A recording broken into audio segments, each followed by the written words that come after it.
I haven't figured out how to do a beanie with curly hair um, yet, but one day. I figured just like let it do its thing, no? Yeah. I don't know. I guess it's the like me growing up era of like triangle hair is bad. Now I think people are cooler with triangle hair, but like 2000s, 2010s, triangle hair is bad. And a beanie on curly hair means triangle. Ah, Just I'm trying to picture it, and for some reason I keep thinking of a cartoon character, but I can't remember which one. I'm just picturing like I know it's a cartoon that used to do that, and it'll come to me.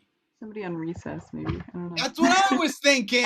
think like the most famous beanies in pop culture. All right, let's do this. All right, everyone. Welcome back. We are here for another Comedy Sports DNI Talks. I am your host, Luis Cortez, a longtime Chicago player, longtime Los Angeles player, and now the Director of Diversity and Inclusion here at Comedy Sports Chicago.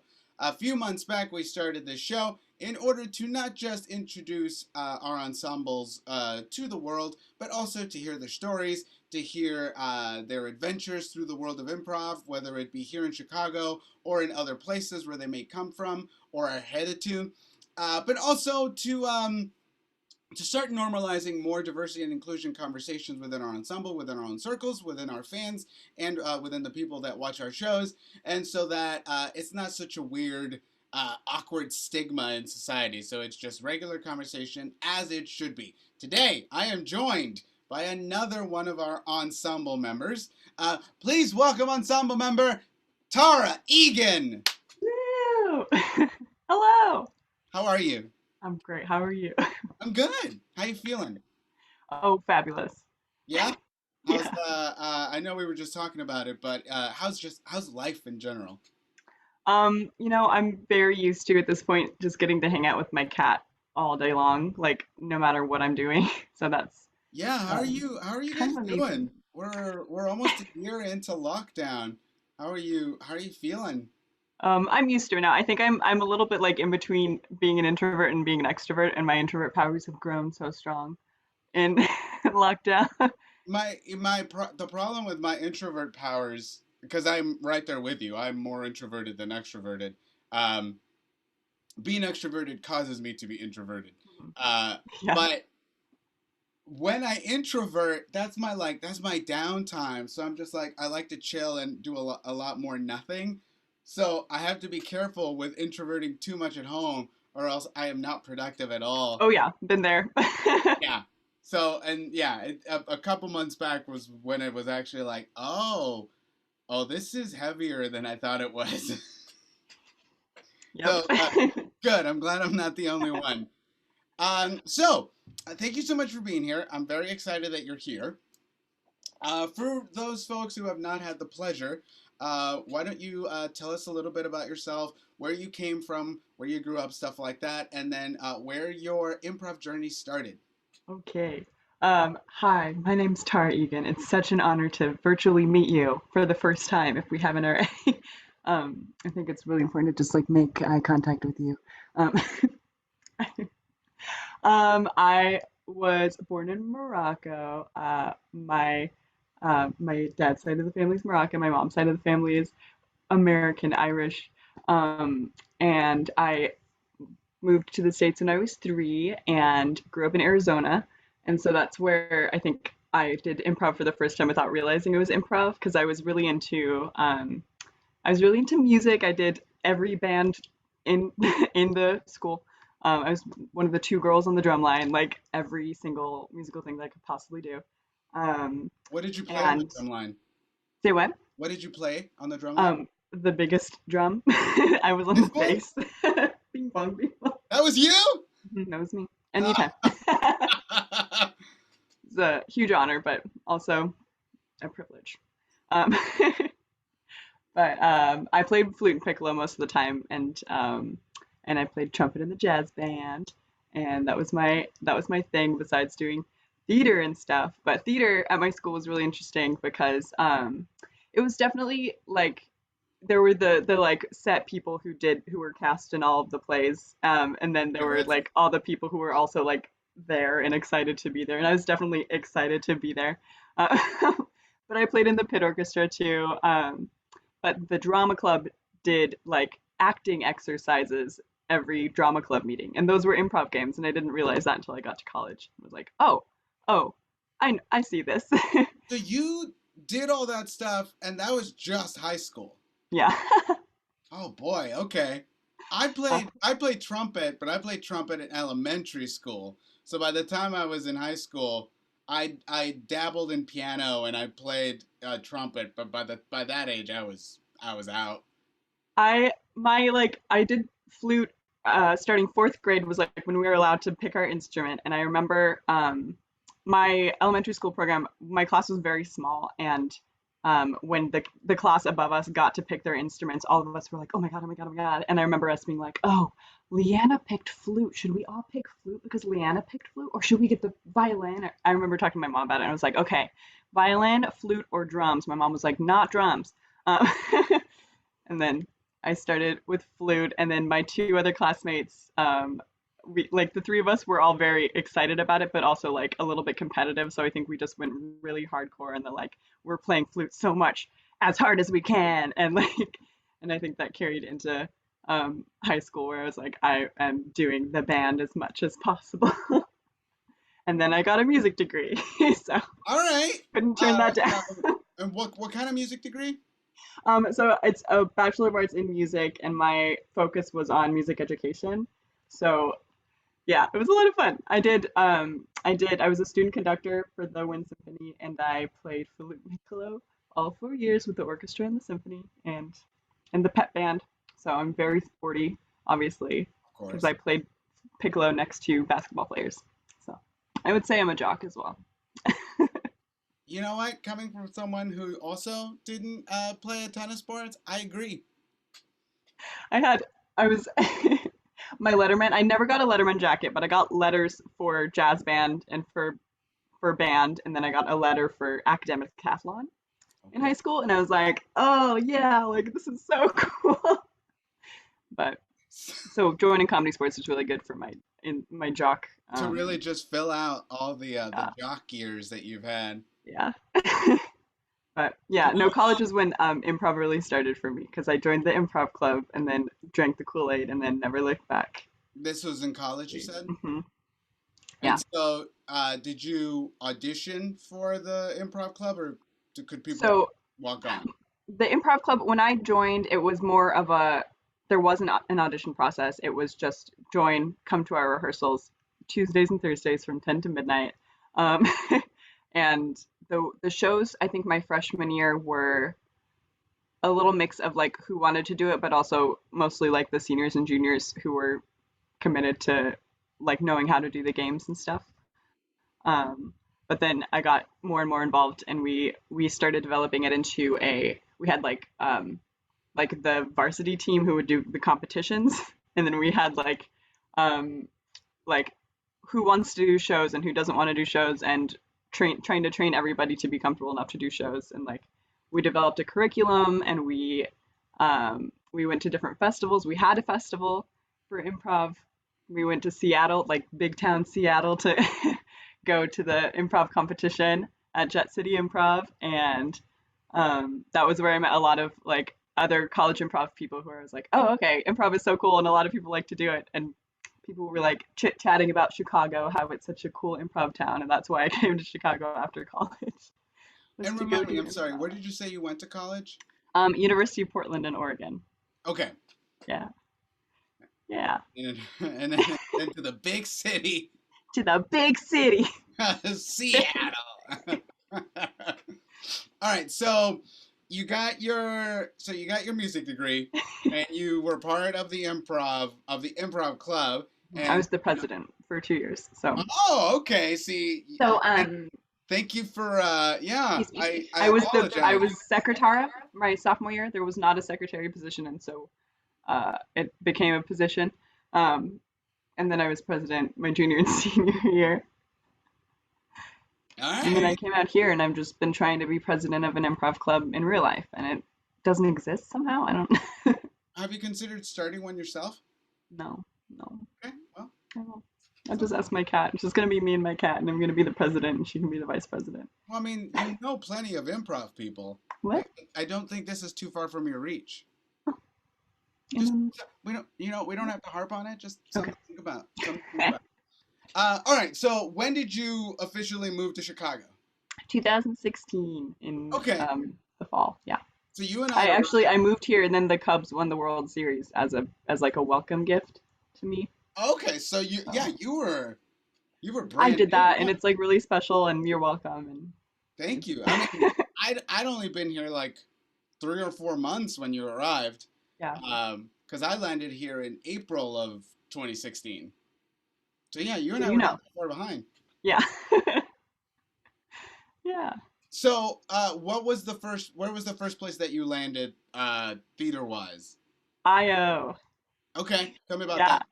I well, was it junior year? I guess it was my junior year of college. I was thinking about what I wanted to do after school, and I convinced two of my friends that for spring break we should go to Chicago. And then both of their parents were like, "That's too scary. I'm not going to let my daughters go to Chicago." And I had already booked the space, so I was like, "Well." So I I'm went to going. Chicago for my spring break. It was also my 21st birthday. And I was like, I was the kind of improv nerd in college where like I would go to improv shows with a notebook and just be like, yes, okay, this is the game they're playing. Okay, like so I could take it back to my improv club and be like, this is what I learned today. Isn't this exciting? And everyone was like, yes. It's a good group of people to be excited about improv with. But I came and I saw so many shows at IO. I was really excited about Heralds because we were doing them very wrong. Um, we had like learned them in a different way. I don't know what we were doing actually, but um, I watched a bunch of. There were just a big variety of shows at IO when I was visiting. So I saw probably 2 shows a day at IO. I saw something at the Annoyance. I could not afford anything at Second City. And then I don't even know if I saw something at Comedy Sports or not. Probably not. But It sounds like you'd remember. yeah, I know I should go check my notes. Let's see. I bet you do still have them. I'm sure there's somebody somewhere in a box. But yeah, I all the shows at IO made me very excited to come So try. wait, did you teach your team the Herald off of what you saw? We had somebody had taught us the Herald based off of something. I'm not entirely sure what it was based off of, and we were doing it in we were doing what we thought was the Herald, and I think it was more like a French twist or like more of a like a um I don't know. It didn't have any of the theory that IO teaches behind it. It was more like we're doing a long form improv show, and there's 3 stories going on at the same time, and then we'll keep bouncing around to these 3 different stories, and then we kind of like learned more about what the Herald actually was, and then we're like, oh, okay, so kind of changed our trajectory. Trajectory. Yeah, Okay. but Do you remember any of the teams that you saw when you were here? yes, I remember. I think I saw. Well, I saw improvised Shakespeare, and I thought that was so cool. It's like, how are they getting this out of their brains? Um, That was before they allowed women to play on the team, yeah, they right? only allowed women like 10 minutes ago, so I was about to say like I it was say like this that year. like oh back in the day. I was like I think it was just like last year. Yeah, no, I don't I don't I don't. I know. Well, and I think there's a lot of that. I didn't really have even a concept of kind of keeping an eye out for like that kind of thing when I was watching these shows. I was just like, this is an improv show, and obviously I was just seeing one show, so I didn't see the context of everything. But um, that was really disappointing to learn when I did move to Chicago. And I was like, oh, I remember seeing this amazing show. They were so cool. And people were like, yeah, it's an all men show. And I was like, can you do that? They're like, because in Shakespeare time. I'm like, oh, in Shakespeare time. Okay. All right. Everybody just went along with that. We literally had the opposite of that in LA. For Comedy Sports LA had an all uh, female identifying Shakespeare team that who called themselves Chicksphere. Love it. And yeah, they did I think they still do the occasional festival here and there. And what the way that came out of it was we were putting together a Shakespeare team, or at least our artistic director was. And then after all the auditions, he was just like, "Well, this is the group that was the best, but it's all women." And someone was just like, "So?" And Yeah. okay. And that was it. That was like the best ones who auditioned were all women. So he said, okay, it's an all woman team. That's Not by amazing. design, but they were the best. And to me, I was just like, there's no better way of putting a team like that together than like that. Um, That so warms my yeah, heart. when I heard about the one here, I was just like, oh, what a weird backward step to really dig your heel on. So, tell me about when you started. Did you actually take classes at IO? I did. I took all of the one through 5A and B. How was that? It was good. I remember the very first class I took, I was very, very excited about it. And like the first few classes, I was very, very excited. And then I think I had to take a break for whatever reason. I took a break. And when I came back, it was like I just happened to have a different group of people. Like the very first group that I went with, it was a mix of like, there were young people, there were like full grown adults who were like, I want to try this improv thing. Like it was like a bunch of different people who were like, whatever, we're just here for fun. And then I got into a group that was like, we're all here to compete and become SNL's favorite new face. Like, and that was a different vibe entirely. Oh, definitely. And then I went through like a couple different classes, but my, I think it was all overall a good experience. It was fun to learn improv, but So, um, okay, so you went through the classes at IO. Was that like your home base for a while, or were you just bouncing around to all the other theaters? I let's see. My first like thing that I was cast on was at Bug House, Okay. and so that was like my first. I'm trying to think of what else. I did a couple like house teams at different theaters because there were at the time there were a lot of smaller theaters that just kind of existed, like Under the Gun, um, Bug House, Playground. Like they were just like little theaters, not little theaters, um, but like storefront Little theaters. theaters, smaller Yeah. theaters. So I was just trying to grab any performance opportunities that I could. And there's not really a lot of, I mean, there are no performance opportunities at IO anymore, but there weren't really any ways to get in unless you were on a Herald team or like, you know what I mean? There weren't a lot of opportunities at to perform at IO except for like the The teams you audition into. yeah, Right, which you can't do until you've taken all the classes. right. And which they only do at like once a year or something like that. Which all the audition slots go like that. Like it's really Yeah. it's yeah, it's essentially Well, designed for when I was doing it, it was still they picked you out of your 5B shows and they would let you know if you're put on a Herald team. Now they do it if they do that you're put on a what is it called? The pool. Not now. Now it's like or then it was only the pool and then you get onto a Herald team. But oh, so you don't even audition into it anymore? there are auditions, yes. Okay. Oh my gosh. Yeah, I remember one weekend I was at IO for something that wasn't IO related. It was just like it was somebody was doing like shooting a sketch or something at IO. And there were like a piece of paper that was like general auditions happening this weekend. And I was like, "What?" Like how I'm involved in a lot of different theater things everywhere and I haven't heard anybody talk about an IO general audition. And the next weekend, I got an email that was like, "Hey, it was along the lines of like, we forgot to tell people about it, and so we only got like the 5 guys who were in the lobby, and we specifically forgot to include like diverse voices, and so like if you guys know any, we would love to have a special audition for this." And that was it. That was a cool audition just to see a bunch of people. But Whoa! It's where have you been? oh my gosh, I saw you at Bob Curry. Oh my gosh, I know you. I thought I saw you at Bob Curry, or you were just a dream. I couldn't Yeah, remember. because then I never saw you again. That's pretty much how it goes. Yep. That's the only time Yeah. you're really reminded that, like, oh, there are others that look like me. But immediately they were just like, you're my competition. I Like, know. uh, it's at least I feel like it's not as much like that anymore. But I mean, there's still some of that. But back in the day, there was definitely Yeah. a lot of like, hey. Well, it's hard when there's only one spot per gender for each person of color, right? Yeah, I mean that sweet token spot. That sweet, sweet token spot.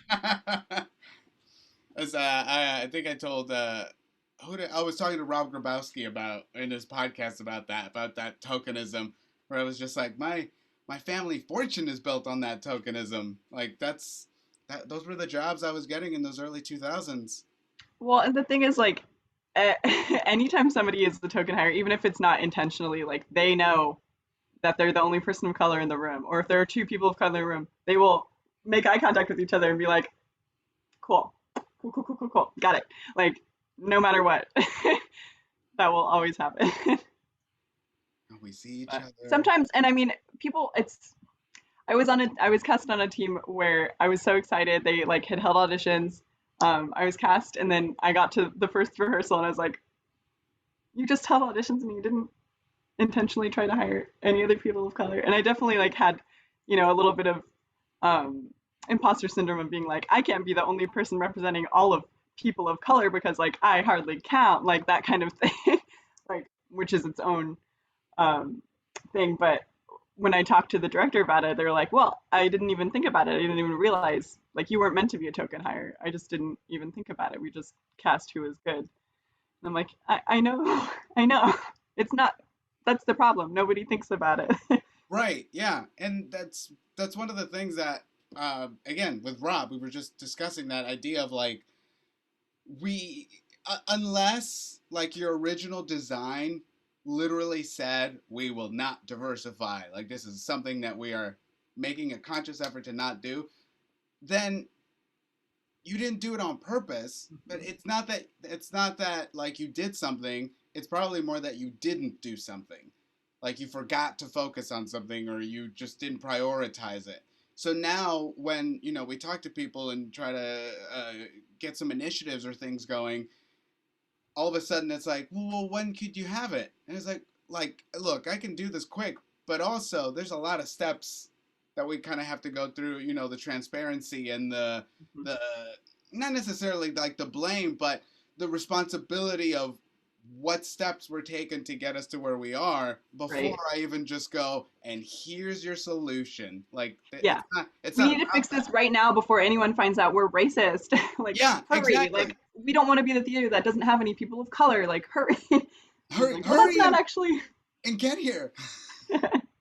Yeah. And And that's what I see a lot of like, well, people were talking about it this summer where they're like, oh, like starting to have conversations about internalized racism and like the practices. Um, where I saw a lot of friends who were like, oh my gosh, I can't believe this is happening. And who also have done like 30 shows in the past year that are completely all white casts without even thinking about it, just being like, oh, I'm in a room with my friends from my level one class, and we all wanted to make a show together, so we did. And that's just, and it wasn't exclusionary, it wasn't, or whatever. Like that kind of thing happens a lot where it's um, I'm making something with my friends because they're the people around me, and it wasn't exclusionary, it's just the people who are around me. So, but that's also how we get more and more theaters with no diversity. Yeah, yeah, and it's that sort of like one-sidedness and that sort of that tokenism that does kind of lead to that sort of imposter syndrome, because I myself like still to this day still like suffer from a bit of that, where like I in my mind I'm like I have to be a certain kind of Mexican to count as a Mexican. And so when you enter situations like that where you're like, am I the only one? I can't be the only one. Look at me. Like, Yeah. but and I have to remind myself, it's like there's an amalgam of different types. Like there's not just the stereotype that you have to fit into this box, but it's also that feeling of like I don't know. Maybe if I was more that way, I would feel more accepted within my own community. There's so many levels, Yeah. and it comes from stuff like that where you look around and you're like, uh oh. Yeah. So yeah, I get where you're coming from Yeah. with that. It's taken work to just be able to like, no, no, no. I just have to be me. Like that's Mexican enough. Like I just gotta keep doing my thing. Yeah. So, I get that. I get that very much. At which point did you come over to comedy sports? When did someone like whisper that in your ear? Did you hear it on Let's like a see. blustery fall day? I knew I had a few friends who'd taken the who were taking classes or who were on house teams, and I remember, I mean, I had a couple friends because I did an internship 2 summers in a row with Baby Wants Candy, and there were a couple of cast members from Baby Wants Candy who were with comedy sports.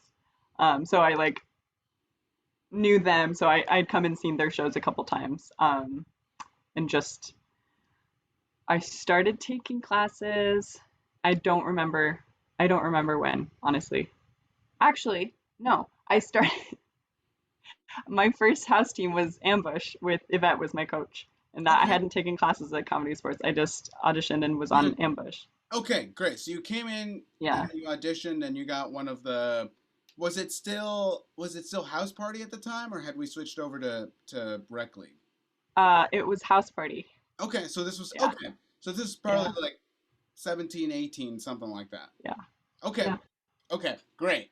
Tell me about your experience with Yvette. How was that? It was like the dreamiest dream team of all time. I just remember um I don't know, everybody on the team was so amazing and friendly and welcoming, and Yvette, like I could go on about Yvette forever about how she's just like so her brain is amazing and she's so professional and she's so like she's very good at identifying like this is what we need to do to make this to take this to the next level, to make this more like the comedy sports brand, or to learn how to play this game the way that it needs to be played for an audience to appreciate it. Like she's just very good at identifying those kinds of things. So I think she really helped everybody on the team like grow so much over the year. But I really liked like I don't know, everybody in my team became really close friends, and yeah. We even had, I think halfway through the year we had more people join in, and it was more of a just a fun party all That's the year awesome. long. And how long were you um, on that team? for a You year. you were on that for a year, and then did you do Yeah. another team, or did you ensemble it up? Now my brain has to remember.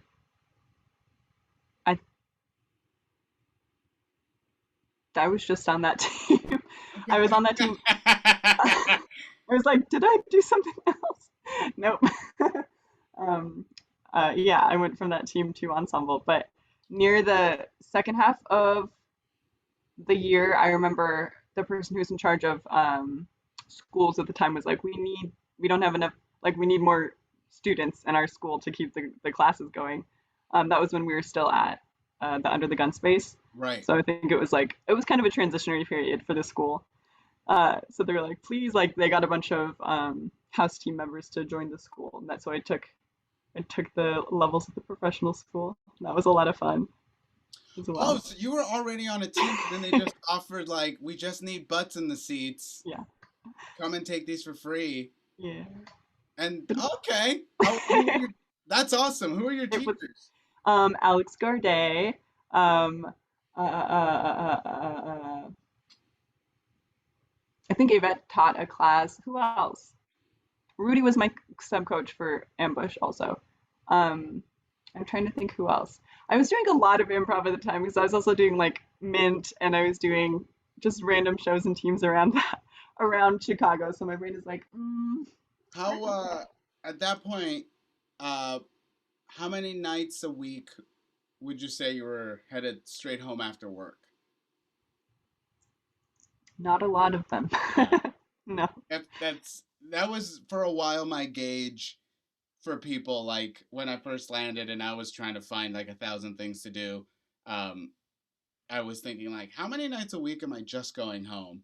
Yeah. which was a lot more uh, at the beginning. And so people were like, "Oh, I only go home like once or twice a week, right after work. The rest of the time, I have a thing." And for whatever reason, I would beat myself up about that, be like, "I'm not doing enough." Uh, but which again is all dumb. Yeah. At which point did you, or would you say that, did you stay that busy the whole time, or did you start to kind of drop things off? I think it was on and off. Like from the beginning, it wasn't every night. It was more like going out to try to find improv. Um, and at some point, I think the luster of watching a lot of improv shows faded, so I didn't necessarily need to see an improv show every night. After like a year of doing that. Oh no, the But shine comes off the apple. yeah. I will never penalize you for that. But it was more seeing the shows that my friends were doing, and then rehearsals and stuff like that, and that kind of um, yeah, there were busy times and not so busy times for sure. But So so at this point, as of today, how long have you been playing? as ensemble, Just as an improviser. as an improviser, do we count high school? Let's You see. tell me how long would you say? Like 10 years, right? 10 years. All right. Right. Yeah, something like that. You're about 10 years in. Great. Um, and you're, well, let's see. You're probably what, 2 years in the ensemble now? 2 years or so plus your time with Ambush and only with Ambush. Uh, how are you feeling? How would you? Oh, let's start with this. How would you describe your style? Ooh, I, okay. I'm a big fan of your style of play, but how would you describe it? um, I don't know. I'd say I love characters. And um, it's definitely, I'd say, different on the virtual stage. I feel like because with and short form in general, it's different where you like getting to dig into a character or not, and like um, I don't know. I know I play a lot of silly characters and voices. What else? I think on the virtual stage, I've gotten comfortable just being goofy a lot. What are the areas of, like, what areas of humor would you say you're most attracted to? Like, I'm a big fan of like of ridiculously clever pun, or like something witty, or a turn of phrase, like a I double entendre sort of thing. I want to be that, but my Just my because I'm a brain's big not fan of always it doesn't mean that clicking I'm along. nailing them every time. I yeah, I guess being silly, but then I'd love to be the turn of phrase pun person, but a lot of times when it's time to make a pun joke, my brain is like, okay, friend, we'll get to you. At times I feel like sometimes I push the voice of the audience, like I'm just saying the things and asking the questions that the audience probably would. Like, wait, hold on. Let's go back a second because you just said something like that's why I feel my comedy tends to lean towards. I That's definitely the thing that I miss the most about being on stage is usually what I connect with most is like if I do something and I realize that this audience member is like, oh, that's the goofy, that's what I like, then I'm like, okay, all right, I got you. Okay. Figure out which part of the audience is the one that's like, you're the ones who are getting this. I'm gonna point this right at you. Yep. Yeah. Where do you see yourself? Oh, here you have recently started refing. Yeah. Tell me about that. Tell me how that's going. Oh my gosh. Oh, it's so exciting and so scary. Um, How would you describe the experience to someone who has either never refed or doesn't really know how that part of the show works? I'd say I thought it was gonna be more of like okay, we're gonna be sending you to a mountain with comedy sports ref monks to really get this drilled into you for the next 3 years. Um, and it wasn't that somehow. Uh, it was definitely like tossed into the deep end and go. But it's it's not so much the mechanics, it's more the like trusting my brain to know what games are. Um, is my anxiety most of the time. It's like, okay, you've just asked me to tell you what this game is. I've played it 6,000 times, so But yeah, let's remember. but Okay. how often do we actually have to describe it? Like I got 15 seconds to describe how this game is going to work so we can just jump right into it. Yes. Like boom boom boom boom boom boom. Yeah, no, I totally get that. Yep. I mean, that helped us a lot with that in Ambush, where because we hosted our own show everybody had a chance to host their own show, like entire show, and so we did a lot of that in practice where it'd be like, okay, like great, your hosting is great, but like you need to make what you just said much more concise. Like you need to, if you're about to describe this game to the audience, you don't need to tell them how to play the game, you need to tell them how to watch the game, like just the basic information to get them into the game. But I mean, that's a great way of looking at it. Yeah, don't tell them how yeah, to play it. Tell them how to watch it. Oh, yeah, Yvette. because the players already know how to play it. The audience doesn't need all the, you know. Ins and outs. They just need to know what they're about to watch. Oh, that's such a great approach. I never heard it like that. I'm 20 years in. I've wasted my life. No, it's never too late. It's Uh, always good to learn. what would you say is your next step, comedy sports wise? I don't know. I mean, you play and you captain, uh, you ref, and you've done like buyouts and remotes and workshops, and so you're kind of in it to win it. Is there any part that you still feel like? I mean, I wouldn't say any of us are masters in it, but is there any part that you're like, I still haven't really gotten into that yet? Like I haven't announced yet, and I want. I I announced one time, so I have my second announcing next week, I think. Um, I mean, and I'm Didn't you still wear a beret or some sort of probably, hat? yes, I did. Yes. I think I watched that one. Yeah, I had to get into a director persona for a part of That's it. what it was. That's what it The was. hat gives so much power.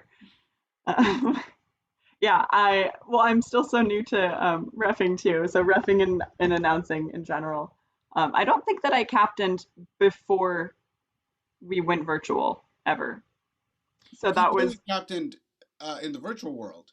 yeah, I don't, because I just don't think that ever, the scheduling ever worked out that I was a captain before virtual. And before we went virtual, I guess you'd only really been in it what about a year or so. So you I got a think year. so. Yeah, a little over a year because we just hired the year below me, like right before we went Oh virtual, because yeah. they hadn't even gotten into a regular rehearsal yet, or No. they've had like one or two regular rehearsals before we went virtual. So you had about a year on the stage, and then now it's been about a year virtual. Oh boy, yeah, that's so much. That's a lot of shifting in a very small amount of time.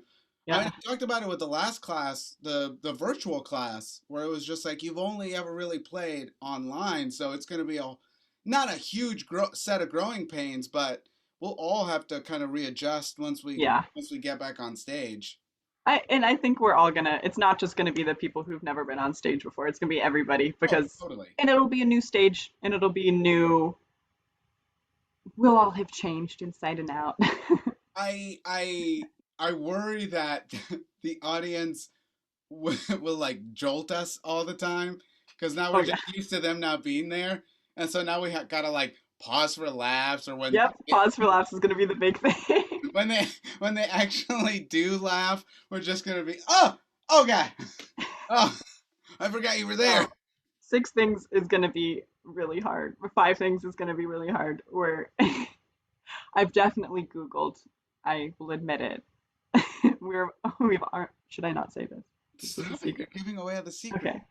Um, it's just been very helpful to be able to Google, like, oh, okay, I don't know what any of this is, but now I can at least give a basic Wikipedia-esque clue. It's so funny because uh I usually I usually just go like, does someone know this? and then usually it'll be like, I'll take a shot at it. I'm like, okay, I don't have to worry about it, and I'll Google it later. Well, that's what I remember the most, like so much anxiety on stage was like, okay, we're doing 5 things, and my teammates like, okay, so this is like this person, this famous person from the 80s, this famous song from the 70s, and this famous sports player. Which one are you most comfortable with? And I'm like, cool. Uh, I wasn't alive. I don't know sports. We're gonna figure it out. I Okay. mean, I wasn't alive only carries you so far. Yeah. You know who George Washington and Abraham Lincoln are, and I'm I pretty was sure alive for that, but then I none of us blacked were out for a period of alive for time. that. Tara, we are coming to the end of our time together, believe it or not. This has been great. This has been very enjoyable. Any final thoughts before we go? Oh, it's such a fun time. My final thoughts. Comedy sports obviously has been more and more my like family in Chicago and has made my entire quarantine like livable in general. And I really, really appreciate everything you're doing because I've been in a lot of theaters where it's just not a priority to even identify, or not even if it's not a priority, but like the fear of identifying what problems we have because that means like, oh, I've done this bad action, that means I'm bad. Like instead of I've done this bad action, let's fix it. Um, so I really appreciate the work that you're doing. And I don't know. I appreciate comedy sports and our loyal fans and viewers like you. Thank you. If I knew graphics, I would put just rainbows everywhere. I'll see what I can do. That might be above my pay grade. um, Tara, this has been great. Thank you so much. I want to check back with you in a few months to hear about how roughing and announcing are going, and just to see what else you and that cat are up to. But thank you all so much for watching. This has been so much fun. Please find us on YouTube, find us on Facebook, find us on Instagram, and find us on Twitch. By the time this comes out, we will have programming 6 days a week. So check Woo! us out. Please check out our Twitch channel, CSZN. That is the Comedy Sports Network. Find us on there. And we will see you next time here at Comedy Sports DNI Talks.